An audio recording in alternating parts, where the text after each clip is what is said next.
পাকিস্তানের সাবেক প্রধানমন্ত্রী ইমরান খানের কারাবন্দী অবস্থাকে ঘিরে গভীর উদ্বেগ প্রকাশ করেছে। ইমরানের ছেলে কাসিম খান জানিয়েছেন, ৩ সপ্তাহেরও বেশি সময় ধরে পরিবারের কাছে কোনো নির্ভরযোগ্য তথ্য নেই যে তিনি এখনো বেঁচে আছেন কিনা।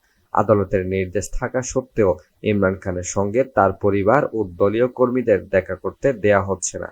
অনলাইনে তার মৃত্যুর গুজব ছড়িয়েছে, এমনকি তার কারাগার পরিবর্তন হয়েছে এমন খবরও রটেছে। এ অবস্থায় বাবার নিরাপত্তা নিয়ে উদ্বিগ্ন কাসিম জানিয়েছেন, প্রতি সপ্তাহে আদালত পরিবারের সঙ্গে সাক্ষাতের অনুমতি দিলেও সরাসরি বা নির্ভরযোগ্য কোনো যোগাযোগ করতে দেয়া হচ্ছে না। পাকিস্তান তেহরিক-ই-ইনসাফের প্রতিষ্ঠাতা ইমরান খানকে রাওয়ালপিন্ডির আদিয়ালা কারাগারে বন্দী করে রাখা হয়েছে। কিন্তু ৩ সপ্তাহেরও বেশি সময় ধরে আদিয়ালা কারা কর্তৃপক্ষ ইমরানের সঙ্গে কাউকে দেখা করতে দিচ্ছে না। ফলে ছড়িয়ে পড়েছে নানা গুঞ্জন। কেউ কেউ বলছেন, আদিয়ালা কারাগার থেকে তাকে অন্য কোথাও সরিয়ে নেওয়া হয়েছে। যদিও আদিয়ালা কারা কর্তৃপক্ষ আগেই জানিয়েছে, ইমরান এখনো এই কারাগারে আছেন, সুস্থ আছেন।